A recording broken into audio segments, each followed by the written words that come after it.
When you live there, it's yours, right? Even if it's crummy, it's yours. Even if you can't live someplace else, it's still the place that you live, it is your home. And regardless of whether or not, somebody else thinks it's a slum, you live there, right? It's yours. And then having somebody say, nope, it's a slum and take it all away, it's a terrible idea.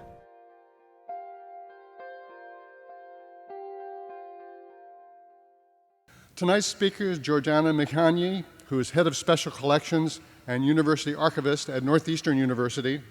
The title of her lecture tonight is New York Streets, the West End, Villa Vittoria, Tent City, Stop the Highway, Progress versus Community Control in Boston's Neighborhood.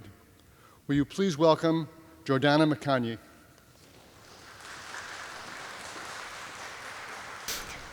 You can't be at the Old South Meeting House doing a talk about racism without mentioning Phyllis Wheatley, whose statue is just right in the corner. Phyllis was an enslaved woman brought to Boston from West Africa in 1761. The man who purchased her, wealthy tailor and merchant John Wheatley, guessed that she was around 7 or 8 because she had lost her baby teeth in the front. He named her Phyllis after the slave ship she arrived on and gave her his own last name.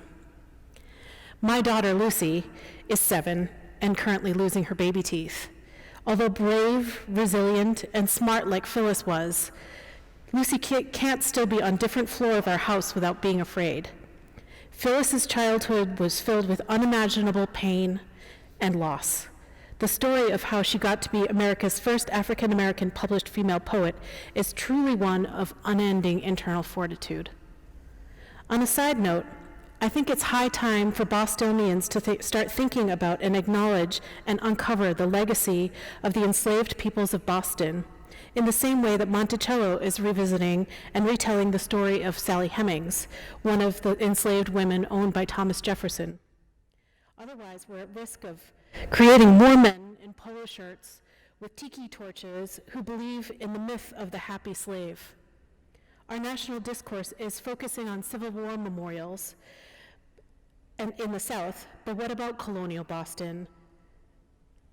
But what about talking about colonial landowner Samuel Maverick, by all accounts a brutal and savage slave owner whose name adorns Maverick MBTA station that I visit every single day 2 times. But I'm not here to talk about Phyllis Wheatley. I'm here to talk about the descendant of slavery, structural racism. I like the definition that the Aspen Institute gives this term.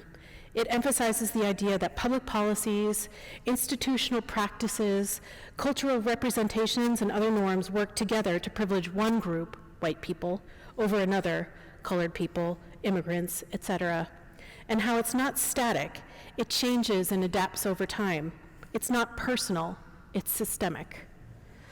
So I'm an archivist, and as such, I spend a lot of time thinking about the stuff of history, how to collect it, preserve it, provide access to it, to use it as a tool to understand how we got from Phyllis Wheatley to here.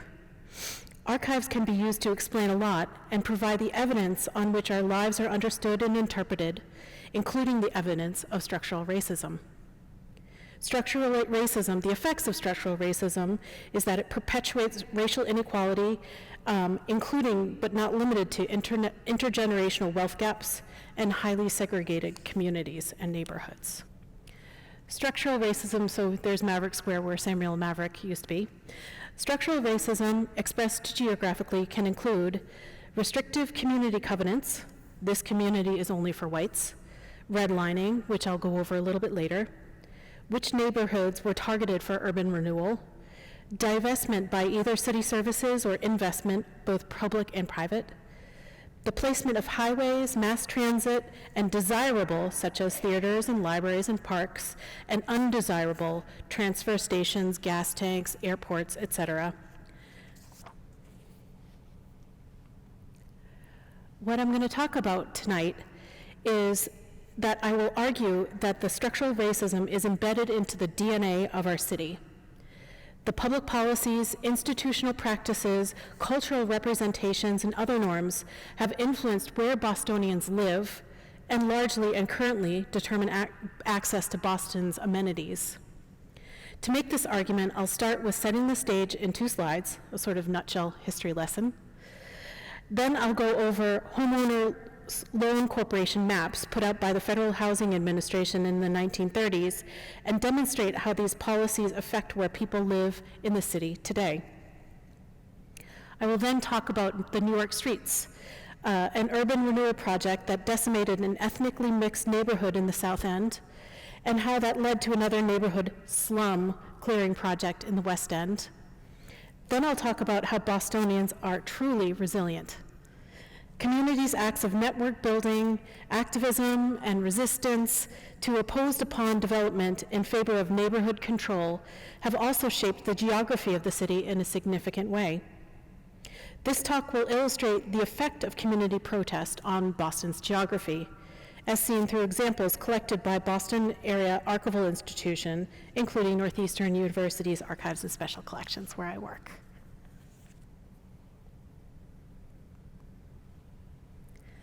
Over the course of 3 decades, 6 million African Americans moved from the rural southern United States to the urban Northeast, Midwest, and West. African American populations in cities like Boston increased significantly. Restrictive community covenants restricted Black families to neighborhoods, certain neighborhoods in the city, which quickly became overcrowded. And then the Great Depression hit, which of course hit African American communities earlier, harder, and longer than white ones. This image from the Library of Congress describes the houses in this photograph as a slum. It's funny, it looks a little bit like some of the fancy areas in Charlestown to me.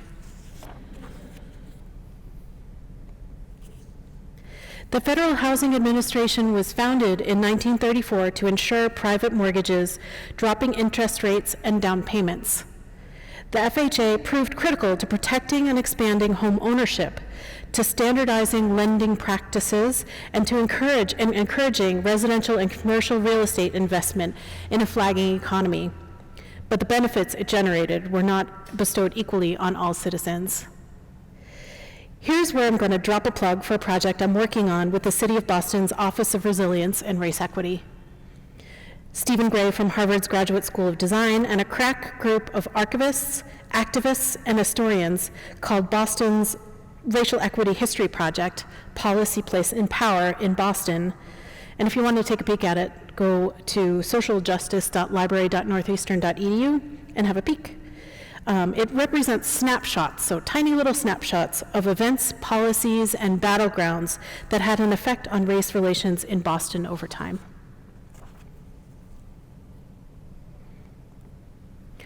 Affiliated with the FHA was the Homeowners Loan Corporation, or commonly known as HOLC, which was founded in 1933. It issued bonds and then used the bonds to purchase mortgage loans from lenders. The loans purchased were for homeowners who were having problems making the payments on their mortgage loans through no fault of their own. HOLC then refinanced the loans for the borrowers. HOLC recruited mortgage lenders, developers, and real estate appraisers in nearly 250 cities to create security maps that color-coded creditworthiness and risk. These are commonly known as HOLC maps. According to many recent scholars, these maps and their accompanying documentation helped set the rules for nearly a century of real estate practice. This is the bottom half of Boston's map. There is a top half. I'm not going to show it to you. You can find it online yourself. The very risky neighborhoods that were mostly ineligible for government assistance were the few neighborhoods where African Americans and other recent immigrants were forced to live, are shaded in red, which is the origination of the term redlining. The discriminatory practices by FHA and HOLC did not go unnoticed. Black veterans were not able to take advantage of low-interest home loans through the GI Bill, prompting this pamphlet made by a group affiliated with the National Urban League, written in 1947.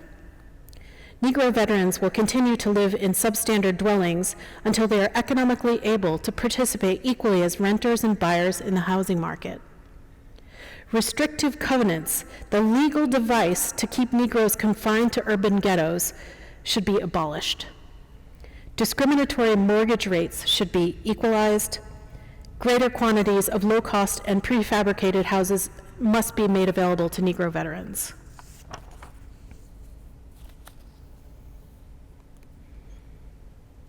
As early as 1955, Charles Abrams took FHA to task for the racist practices. Charles Abrams was an urban studies expert in New York. According to Abrams, the FHA Act of 1930 was the protector of the all-white neighborhood. He itemizes some of the practices employed by Holk and FHA, including agents went into the fields to keep blacks and other minorities from buying houses in white neighborhoods. They exerted pressure against builders who dared to build for minorities and against lenders willing to lend mortgages. The goal was homogeneity in all projects as the price of insurance, and prevention of infiltration and the mixing of inharmonious racial and nationality groups. These practices were crystal clear in their own documentation. Quote, recorded restrictive covenants should strengthen and supplement zoning ordinances, and to be really effective should include the provisions listed below. And the provisions include not only prohibition of nuisances or undesirable buildings such as stables, pig pens, temporary dwellings, and high fences, but also prohibition of the occupancy of properties except for by the race in which they are intended, and of course, appropriate provisions for enforcement.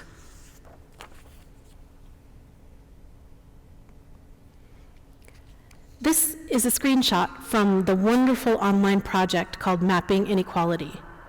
The Holk maps were all stored in the National Archives, cataloged and made available in their facility outside of Washington, D.C. A cast of thousands from the University of Richmond, University of Maryland, University of California, Irvine, UNC Chapel Hill, and Duke digitized, georeferenced, vectorized, and made all the neighborhood descriptions from all of the cities searchable through an online database and mapping interface. This project is huge. Their goal was to illustrate vividly the interplay between racism, administrative culture, economics, and the built environment. What they say is, quote, over the last 30 years especially, scholars have characterized Holk's property assessment and risk management practices, as well as those of the Federal Housing Administration, Veterans Administration, the U.S. Housing Authority, as some of the most important factors in preserving racial segregation, intergenerational poverty, and the continued wealth gap between white Americans and most other groups in the U.S.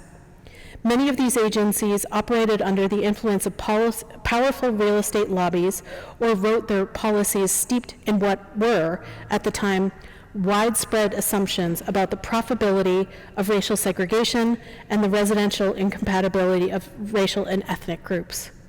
Through Holk, in particular, real estate appraisers used the apparent racial and cultural value of a community to determine its economic one. Let's spend a little bit of time looking at the elements of Boston's map made by the Cram Company in 1938. Like all Holk maps, the Cram map color codes neighborhoods that include green, best, blue, still desirable, yellow, definitely declining, and red, hazardous. Loan decisions were influenced by these maps and their manuals. Here, again, here's Boston's map. Let's see if my laser pointer works. So here is the outline of Brookline. Here is South Boston. Here is downtown. It's well worth spending some quality time looking at this map if you have a chance.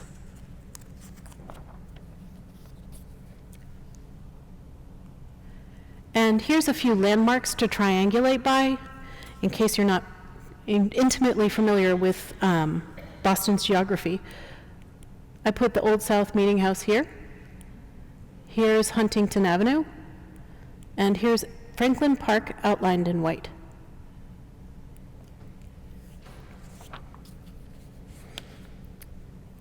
The next map I'm going to show you is based on census data. It shows one dot for each of the 300 million people in the United States as of 2010.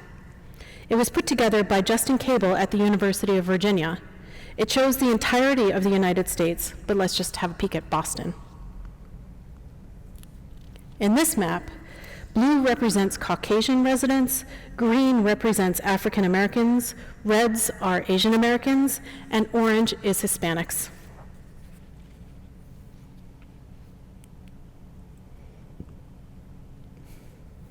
And here is our downtown south perspective with Huntington Ave, Old South Meeting House.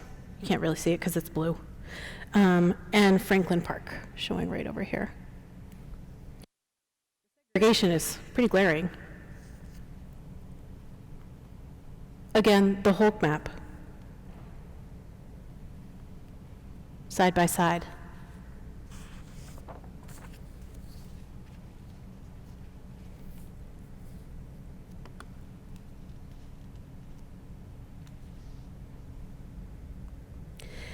This is not just a Boston phenomenon. Evan Tchaikovsky from Belt magazine overlaid Hulk maps with poverty maps. Here's Detroit. On the census layer, dark gray areas are above the poverty line, while light gray areas are below the poverty line. And here's Cleveland. This one is sort of put together, but you can still see the underlying.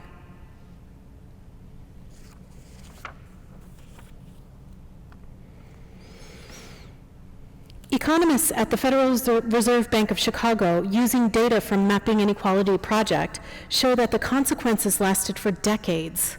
As recently as 2010, they find differences in the level of racial segregation, home ownership rates, home values, and credit scores were still apparent in those boundaries were drawn. Economists believe, and I'm paraphrasing from the New York Times article written down here, because the economic that appraisers weren't merely identifying disparities that already existed in the 1930s and that were likely to worsen anyway. The lines they helped draw, based in a large part on the belief that the presence of blacks and other minorities, including recent immigrants, would undermine property values, altered what would happen in these communities for years to come. The maps are self-fulfilling prophecies, as hazardous neighborhoods, redlined ones, were starved of investment and deteriorated further, and this may or may not have led to white flight and rising racial segregation. Essentially, people of color, even in Boston, had to live in specific neighborhoods because of restrictive community covenants, but they couldn't buy in the neighborhoods that they were allowed to live in because they couldn't get a secured mortgage or any mortgage. Back to Boston. Mapping Inequality divides neighborhoods into Hulk-designated map sections and shows the background documentation by which maps are drawn, thousands of forms submitted characterizing even sub-neighborhoods. We're going to focus specifically on the upper end of the South End, this little section that's seen so many changes since 1938. This is called form number 6. It starts off, description of terrain, level, favorable influences, near central Boston employment area, good schools, transportation, etc. Detrimental influences, highly congested with cosmopolitan population, old and poor housing, shifting population.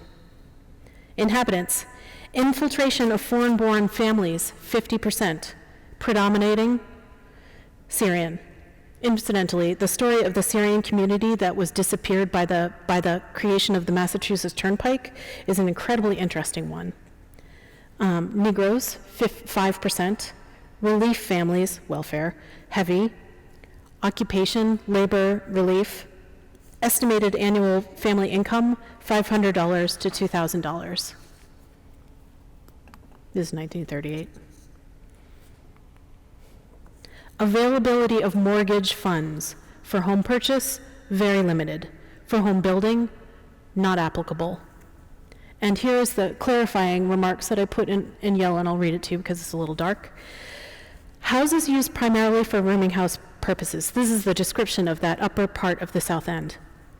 Mass Ave and Worcester Square are the best of the section, with some kitchenette suites bringing $100 for the entire house. A few scattered singles have been converted to apartments. Area becomes less desirable north of Dover Street, with Orientals concentrated in this spot. Portion west of Tremont is quite desirable, exception being Springfield Street, which is solid Negro. Between Columbus Ave and the railroad north of Rutland are houses selling in the $1,500 to $2,500 all Negro. So let's relook at our map so I can tell you where those sections are.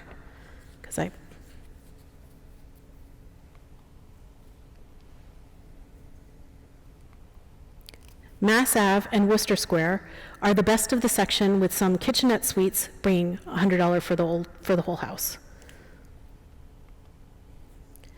Area becomes less desirable north of Dover Street, with Orientals concentrated in the spot. Now, Dover Street, where's that? Dover Street actually turned in to Berkeley Street, the southernmost border of Chinatown.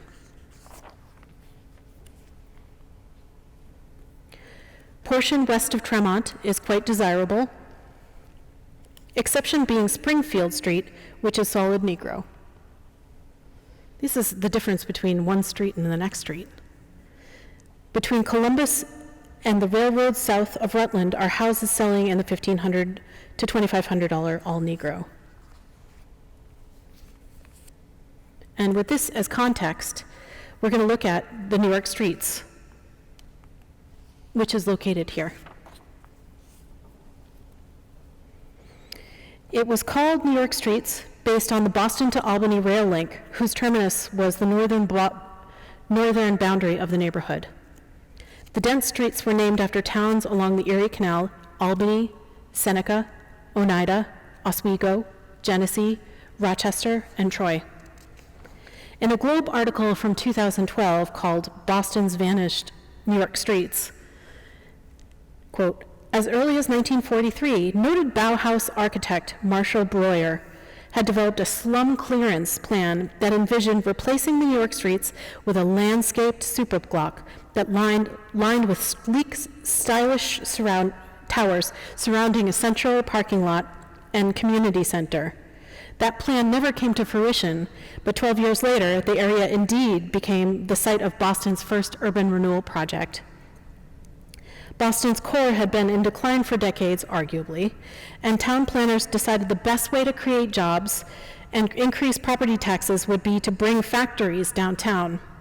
The New York streets were demolished, creating a superblock big enough to fit a modern factory, which in the end became the Boston Herald. It encompassed 24 acres of land comprising 12 plus city blocks.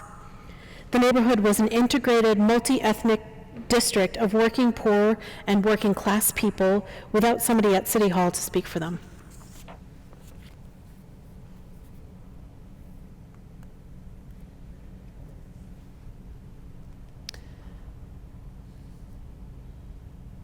This is a Boston Planning Board, a general statement on the rehabilitation and analysis of existing conditions in the South End from 1941.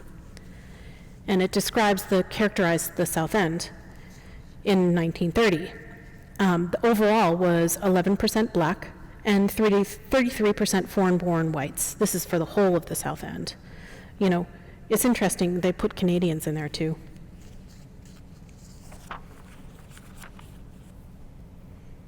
And the New York streets, heavy percentage of foreign-born whites, Syrians. Lodgers are 20% of the population, and 16% are owner-occupied buildings.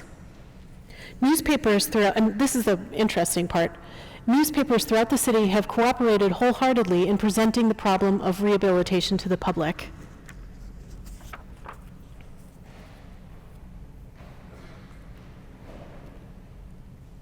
Having access to the photo morgue of the Boston Globe's archives after our recent acquisition, I digitized some of the Boston Globe's photographs taken of New York streets.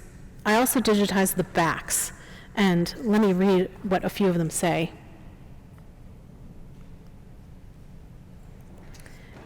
So these are markings that the Globe actually used for the publication of these photographs. And then they usually stamped them with a date as to when the article was published. Project area consists of decaying shambles of 4- and 5-story walk-up tenements built about 60 or 70 years ago, and scores of vacant lots like this one between Genesee and Rochester streets. Federal government will put up 2/3 of the cost of clearing area, while city puts up 1/3, estimated to be less than $900,000 in 1954.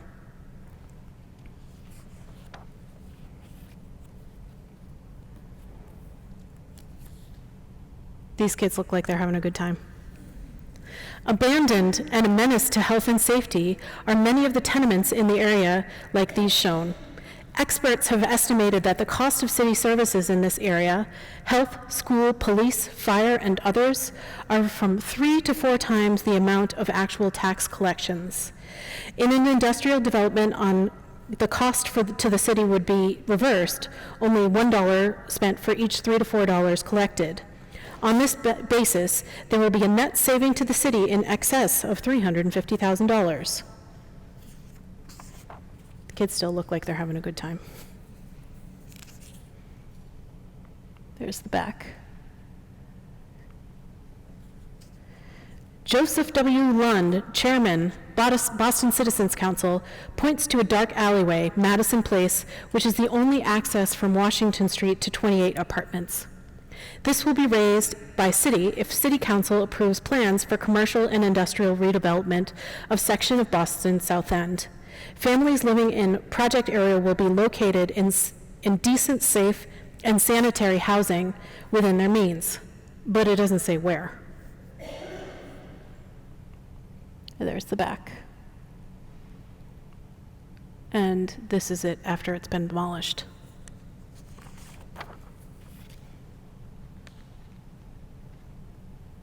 Albany Street is still there.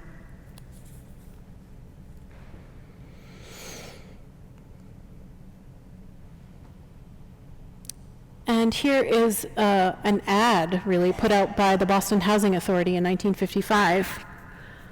A new light industrial and commercial subdivision is being developed by the Boston Housing Authority, which that's kind of weird, the light commercial and industrial subdivision developed by the Housing Authority, but it is what it is. The New York Streets project is the first of a series of decadent slum areas that will be cleared in various sections to Boston to redevelop the city. After the New York Streets, the BRA planned more developments, including, and I'll get my handy-dandy pointer out here, Government Center, which was a slum clearance of Scollay Square, Prudential Center, here's Prudential Center over here, which was an eminent domain takeover, the West End over here, another slum clearance project involving leveling 46 acres portion of the West End, removing 2,700 families to make way for 5 residential high-rise complexes that would contain only 477 apartments. The new development was aimed towards upper middle class residents. Most of those displaced would not be able to afford to return. And here's our handy dandy New York streets right over here. And then this other development, which is called Castle Square, which did end up becoming housing.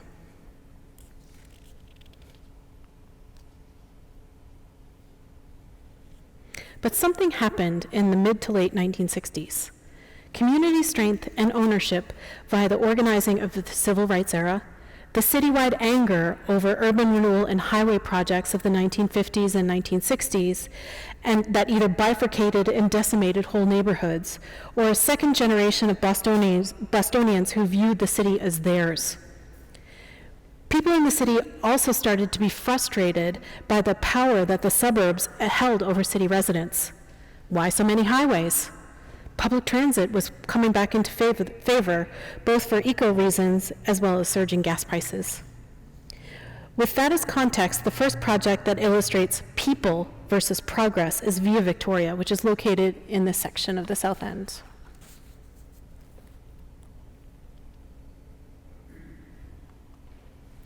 And I have a little video, about 5 minutes, to play. In 1968, the City of Boston introduced an urban renewal initiative that would displace residents to create new urban spaces. La Defensa de la Tierra and Via Victoria tells the story of Parcel 19 in the South End. Gathering by the hundreds, Puerto Rican residents protested and won, creating an affordable housing and community and social organization for residents that created zero displacement. Let's watch a few minutes.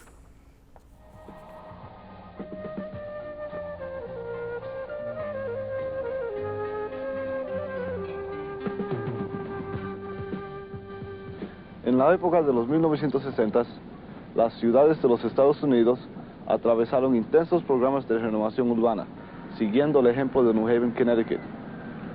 El director de su programa, el señor Edward Locke, se había mudado a Boston y estaba dirigiendo un programa similar allí. Una de las áreas señaladas dentro de este plan de renovación urbana era el South End.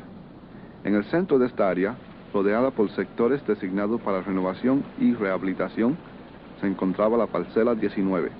Su destino, demolición total, para facilitar la construcción de facilidades públicas y comerciales y algunas viviendas. En el 1967, la comunidad llamada Parcela 19 se encontraba en estado de deterioro. Sin embargo, más de 1.500 personas vivían allí. Era una comunidad con instituciones estables, personas mayores cuyas raíces estaban en la comunidad y una creciente población puertorriqueña, en proceso de establecer un nuevo barrio a miles de millas de distancia de su isla del encanto. La idea de la destrucción de su comunidad no les fue grata, querían determinar su propio futuro. El primer paso que se dio para empezar con el desarrollo de la parcela 19 fue una serie de reuniones en la vecindad, para que los vecinos se conocieran unos a otros y compartieran sus preocupaciones. Padre Dwyer, ¿cuál es el significado de esta reunión en esta noche? Estamos aquí para discutir la situación que existe en el vecindario. Hay una falta de casas decentes para las personas que no tienen mucho dinero. Padre Dwyer, si el plan fue aprobado por la alcaldía, ¿qué vamos a hacer nosotros? No sé exactamente. Miren, ¿qué tal si hacemos una demostración? Pero ¿cómo vamos a hacer una demostración nosotros solos si la gente no viene? ¿Qué vamos a hacer? Quizás podemos tratar algo. There is one thing that we could do, and that is we could take flyers, take them around from door to door. En las primeras reuniones se llegó a la conclusión de que el primer paso debía ser informar a todo el vecindario y interesar a más personas en el problema. No es fácil educar a una comunidad. Algunos muestran indiferencia y otros hostilidad. Yo, Concepción Acevedo. ¿Tú te querías? Un mensaje que traigo para usted. No, yo no tengo tiempo para mensajes, yo tengo televisión ahora. Otros se burlan. María, vamos mañana a una reunión que hay para la organización de la comunidad. Ay, doña Paula, usted siempre con sus sueños locos. Ya verás mis sueños locos hechos realidad. Tú verás casas nuevas. Tú sabes que en la unión está la fuerza. Lo veremos. Buenos días, señora. Usted... Pero la mayoría de la gente ofrece cooperación pasiva. Respaldo de todo el mundo. Bueno, yo no sé mucho de eso, pero si usted cree que le puedo ayudar, le ayudaré. Muchas gracias.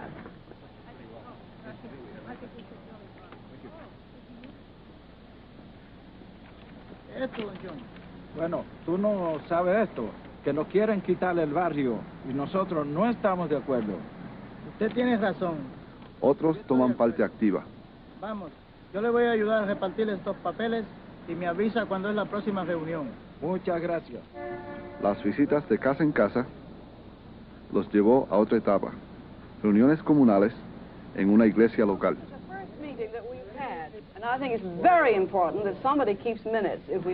De las discusiones se pasó a identificar tareas específicas, recaudación de fondos, identificación de otros recursos comunales, lograr el apoyo de otras instituciones, inclusive el de un organizador, estudiar el plan de renovación, asegurar asistencia técnica en torno a planificación y lidiar con los problemas diarios de los inquilinos, tales como violaciones del Código de Viviendas y problemas de salud y educación.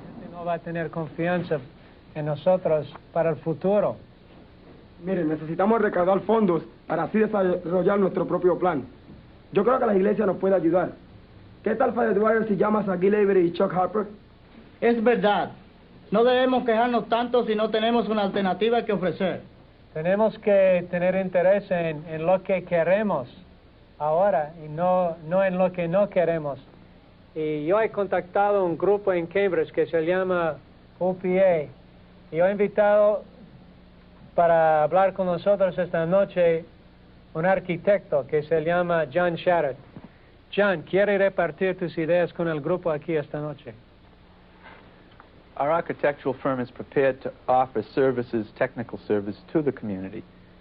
However, we need you to tell us what you want. We can't put together a plan without input from the community. After putting together a technical plan, which will take some time, details, maps, surveys, we will then go down to meet the city officials, and we have to be better prepared than they are. At that point, we'll be ready for our presentation. Vaya, haremos un estudio mejor que el de ellos. Si quieren mapa, le daremos mapa. Mire, si quieren gráfica, le daremos gráfica. Si quieren estadística, pues le daremos estadística. Pero acuérdense que tiene que ser mejor que el de ellos. Entonces, que la gente decida. Con la ayuda de la iglesia, la comunidad obtuvo fondos de la iglesia. Through a widespread and active organizing campaign strengthened by allies, priests and nuns, neighbors outside the parcel, redevelopment professionals, and college volunteers, the Emergency Tenant Coalition, which later became IBA, Inquilinos Parroquias en Acción, which is a South End Human Services organization, won the unprecedented right in the city in 1969 to serve as the developer for Parcel 19. ETC flew one of its allies, an architect named John Sherratt, who was featured in that video, to Puerto Rico to study the architecture that would feel most like a community to the residents.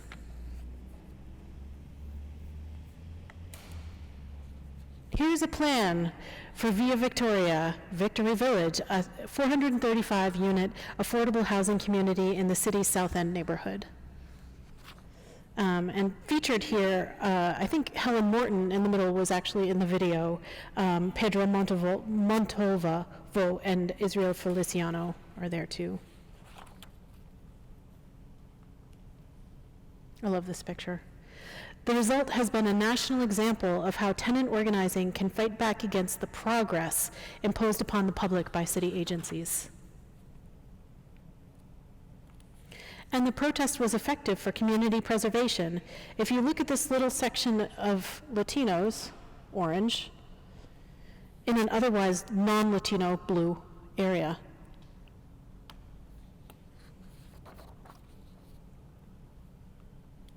The next effective community protest was Tent City.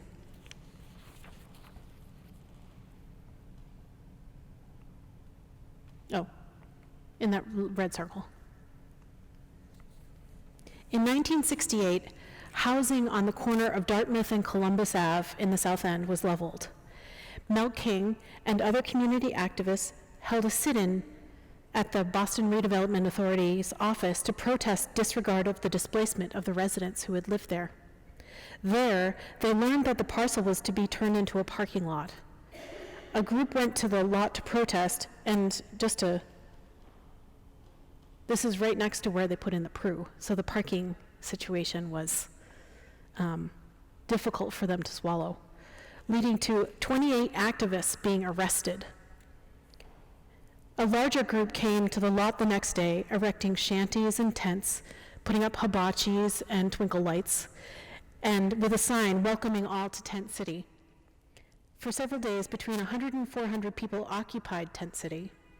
Even though the occupation ended, the group founded the Tent City Corporation, dedicated to, quote, the preservation of decent, affordable housing and a multiracial, multi-ethnic community of low to moderate income people in the South End neighborhood. This picture is from 1981, because it took them a really long time to make Tent City.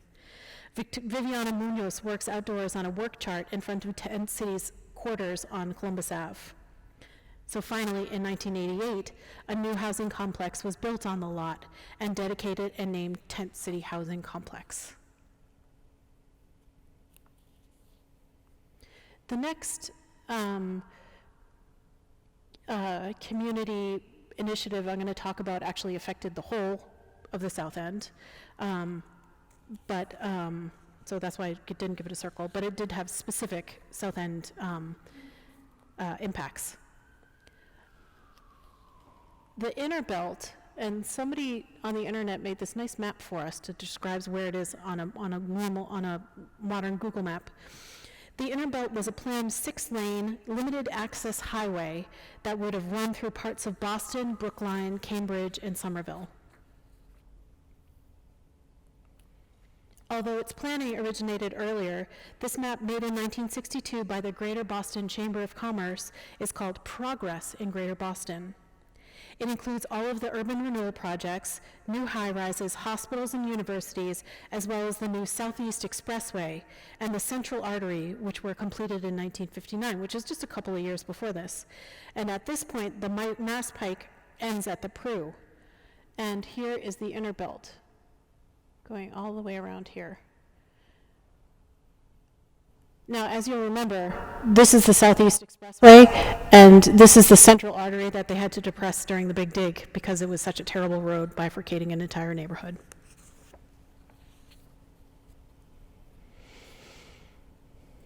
By 1965, the Mass Pike extension was being built, and the Boston Herald had been installed in the former New York Streets development.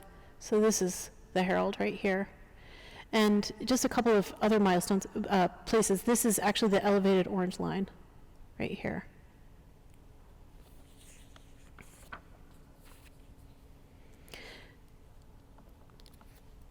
The project was canceled in 1971 after intense protests organized by community activists. The projects would have displaced some 7,000 people from their homes, and it was one of the first large highway projects to be blocked by local opposition nationally. One of the opposition organizers was Fred Salvucci, soon to become State Secretary of Transportation. He both worked on designing the project as well as protesting against it at night. In a recent interview, he described his involvement as being large, having been in the anti-highway, as being largely due to his grandmother's neighborhood in Brighton being decimated by the construction of the Mass Pike in the 1950s. With the cancellation of the Southwest Corridor Highway, a few legal shenanigans allowed the planned right-of-way to be occupied by the MBTA's new Orange Line and the creation of the adjacent linear Southwest Corridor Park. The previous route of the Orange Line along Washington Street, the elevated version, was torn down in 1987. So this one, the caption says, "Coffin is dragged through crowd on Common today as 2,000 people protest inner belt." And I love this. People before highways, can you roller skate on an expressway?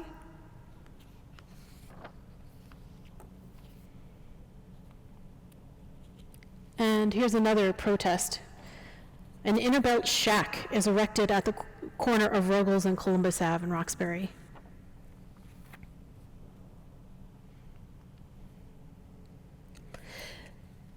This photograph, which I used as my first slide, is a photograph of Mel King, Harry Dow, and Jean McGuire at the Tent City protest.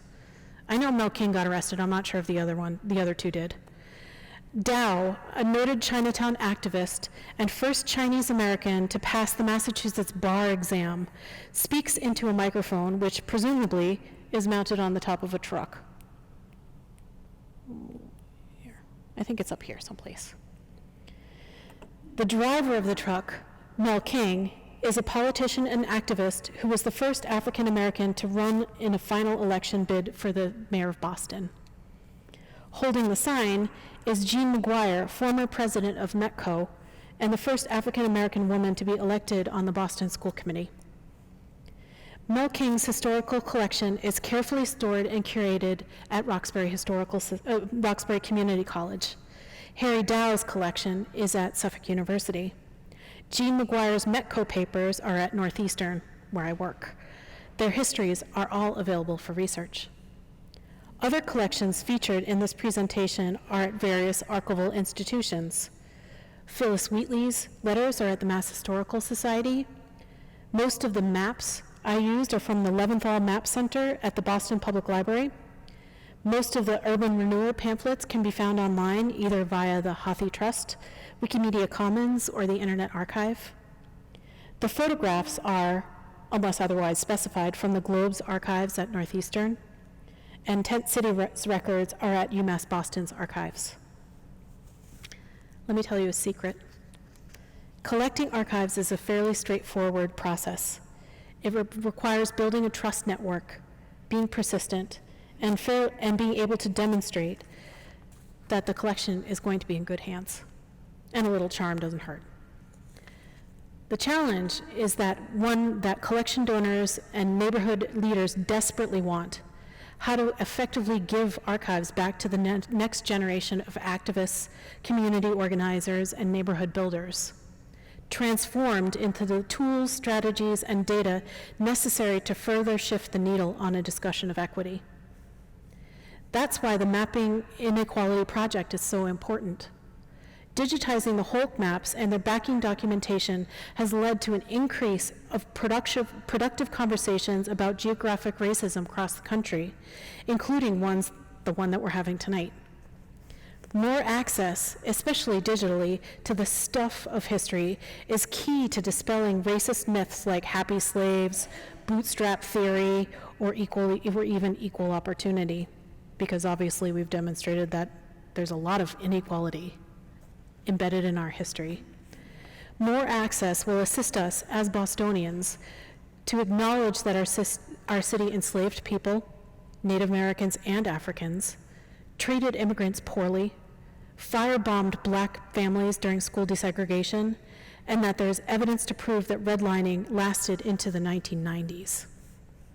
It will also assist us in lifting up the Harry Dows, the Mel Kings, and the Jean McGuires of our city as the people's heroes, trailblazers and norm smashers and heroes who changed our city for the better.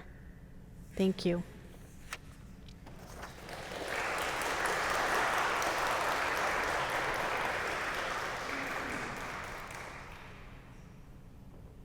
I believe we have time for a few questions, so if you have a question for Giordana, just get my attention and I'll come over with the microphone. Or a comment. I know Allison is one of the people who know most about the South End, so I'm kind of embarrassed about my talk to see if there's anything that I missed. I just have a comment when you were talking about the earlier discrimination against blacks and the veterans. One of the things I read a few years ago, I think it was this professor from NYU, somebody, Katz Nelson, he wrote a book called When Affirmative Action Was White, and he talks about how the GI Bill loans were discriminatorily given out, not only in the South, but even in the North. Yes. I don't know whether you mentioned it or not, but I think it's something that people need to realize, how much the middle class in this country was built on the GI Bill loans and how it Yes. just wasn't fairly. This pamphlet is really interesting, and you can find it online. It's via the Internet Archive. It's put out by an organization that is like very similar to the Urban League, I believe. And it really lays out the case for the fact that, it really significantly lays out the case, specifically what the problem was with returning African American GIs. And because most GIs were, you think about like the 50s family with the picket fence and the house, and that just wasn't available, even for returning veterans who were of color. So they will continue to live in substandard dwellings unless they're economically able to participate equally as renters and buyers. So restrictive community covenants. You can't live in this particular neighborhood, you only can live in this one, even if you're just getting crowded in there. And then also you can't even buy because of the redlining, which stopped people being able to afford mortgages because they weren't there's terrible, and I actually don't know if this happened in Boston, but there's a terrible story about GIs who returned from war in Chicago who actually ended up getting mortgages with predatory lending companies that weren't backed by the FHA, and they ended up losing their houses en masse because of these predatory lending practices. And they only went that route because the FHA wouldn't give them loans. So absolutely, it was rampant, and it was here, absolutely. I was living in the New York streets when all that went on. And of course, I didn't get the prejudice treatment that black people got, but they didn't treat us with any respect, no matter what we were. Yeah. And they didn't help us hardly at all to get housing. It was a lot of talk. The winners wrote everything to make themselves look good, okay? Now, I was at a time at the West End Museum, and the director of the not Boston Housing Authority, the Boston Redevelopment Authority was there, and he did a talk, and guess what he said? He actually apologized to the people of the West End for what they had done to them. Yes. Okay? Now, I almost fainted on the floor when I heard that. I couldn't believe it. That they admit what they did was a terrible wrong to these people in the West End. Yeah. So, did he apologize for New York streets too? No, the BRA wasn't even, it didn't exist when they were doing that to us. The Boston Housing Authority was in charge of that. That's right. He wouldn't be involved. They wouldn't be involved.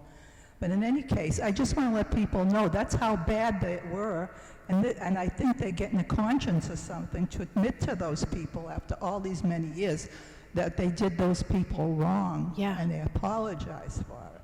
I just want to let you know that. I heard it with my own ears. Yeah, I'm not surprised. I think I read a story about that, and it was Brian Golden, I believe, who was the one who apologized for the New York streets. And I think I read something, and I wish I had an image to show here, where they were already apologizing in the 70s. They already started apologizing in the 70s for the West End, because they said, where do all these people go? And then famous people like Leonard Nimoy, who grew up there, were, particularly incensed that his neighborhood was gone. Well, let's put it this way. I won't tell you my story and what they did to us, because there's no time for that. Yep. But it's an interesting story, because I was there, and there's hardly anybody around to tell it, okay? Yeah. So maybe some other time. Oh, absolutely. And, Mel King describes the New York streets in his book, Chain of Change, and, as being a wonderful place to grow up. Yes, I wanted to know what spared the North End from suffering the same fate as the West End, because both of them were basically similar, and the North End was the North End was larger, but the West End and North End sandwiched together, and luckily the North End was spared. And some of my friends who live in the West End, whose relatives were part of the mass eviction process, they often lament that the North End had many of the same similarities as the West End, but the North End is still here, and the West End only memories. Absolutely. Yeah. I mean, if you look at this map, when we're talking about redlining, there's so many other places that were red, right? So here's the North End. It's covered up by the Old South Meeting House right here. It's all red. And over here, there's the West End, all red. And then over here, here's a section of Dorchester, and you can't see it, but all of East Boston was red, pretty much, except for one particular neighborhood. So why why pick these neighborhoods? Why pick New York streets? And why pick,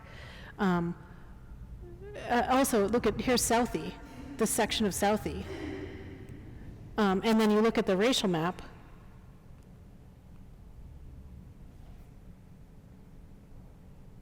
I mean, you can draw your own conclusions just based on this. You know, here's East Boston up here. Well, actually, no, that's the North End here. And here's East Boston, and here's Southie, which are mostly white communities. You know, I can't, somebody who's a geographer and really good at numbers, it can make that argument and make it successful argument. I can't. But what I can say is that from the Holk documentation, which we showed a little bit earlier in this presentation, what they were particularly incensed with was mixed neighborhoods. Places where people were living together semi-successfully. So they wanted homogeneous neighborhoods. And from all accounts, the New York streets was a very mixed neighborhood. And the West End was an incredibly mixed neighborhood too. When a place like Southie was pretty much Irish. That's not completely true, but there was a lot of white people. But I mean, you know, they could have made, somebody's got to take all of the Holk maps and the documentation that are attached to them and try and make that triangulation in Boston. A lot of this work has been done in Chicago and New York and various Rust Belt places, but not in Boston. So, geographers, come. Did you? And looking at what's going on, the North End was spared then, but what is happening in the North End now, they aren't really being spared. I mean, as far as gentrification, it's a gradual thing that's happening. I lived, when we first got married, I lived on Huntington Avenue. We moved, we got relocated, lovely, we had a nice little apartment because of the turnpike. We had to be moved because of the turnpike, and it's sort of like our little adventure, and then we ended up trying to find a place to live. I mean, we were a young couple and a little 3-year-old, and we ended up in the South End in the early 60s because that's what we could afford. But, you know, the communities are gradually, South Boston is kind of, it's just sort of the looking at how the financial area is, and it's a very, some places they go in and rip them down, but other places they just slowly integrate and take it over. I mean, it's a very interesting process that goes on in this city. It isn't over yet. Right. There's quite a bit of work being done, both in the city as well as in the activist communities on anti-displacement measures. Like City Life Vita Urbana is doing awesome work with supporting both individuals who are just being displaced from their homes, and then also there's a suite of laws that are going through the city council, I believe, and maybe going up to the state house to talk about how we can, I mean, gentrification may or may not be, I mean, it's economic. Displacement, people being kicked out of their homes for no fault of their own because they want to raise the rents. There's certain ways, I understand, although I'm not an expert, the ways that we can combat that. But I think, you know, what I hope, I mean, Via Victoria is a prime example. Now, granted, that was in a different situation where, you know, housing wasn't all that expensive and they could actually make that happen economically.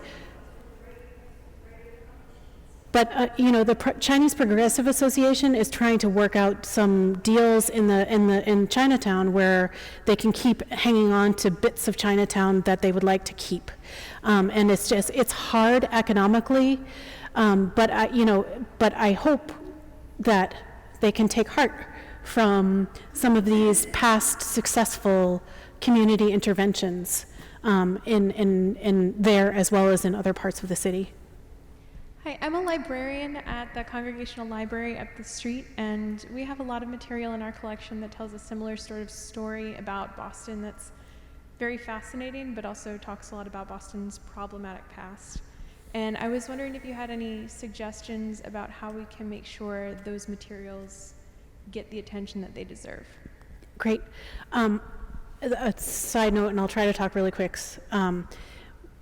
A bunch of archives in in Boston have gotten together to form a collaborative collection on school desegregation in Boston through the Digital Public Library of America.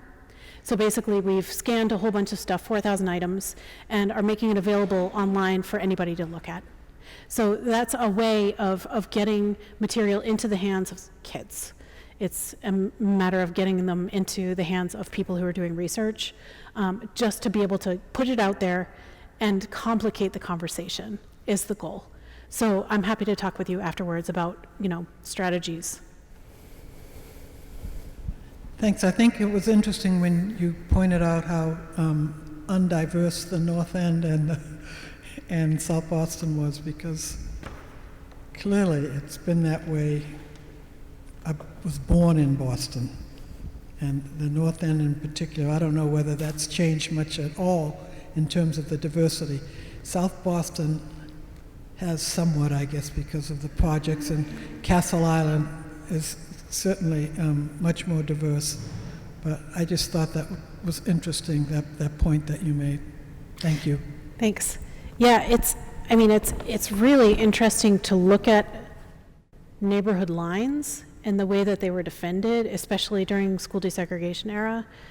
And one of the things I didn't even touch on at all is the desegregation. Well, I didn't talk about desegregation of schools, but also desegregation of public housing, which is like a huge juggernaut of craziness in the way that people were not allowed to live in different housing projects, where they were allowed to live in, and this is in publicly owned housing. And it wasn't until 1968 that they even became not a problem. I mean, that the federal government said no, which is kind of nuts.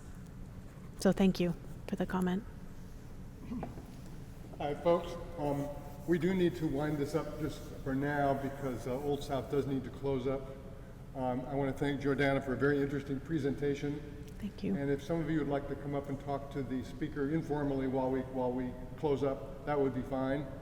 And be sure to stop by next week when we have a lecture titled Agitate, Agitate, Collect about women's suffrage movement, which I think you'd find to be very, very interesting. Women's movement over the last century. Anyway, thank you very much, Giordana. Thank you. Thank you. Thanks for everyone for coming out.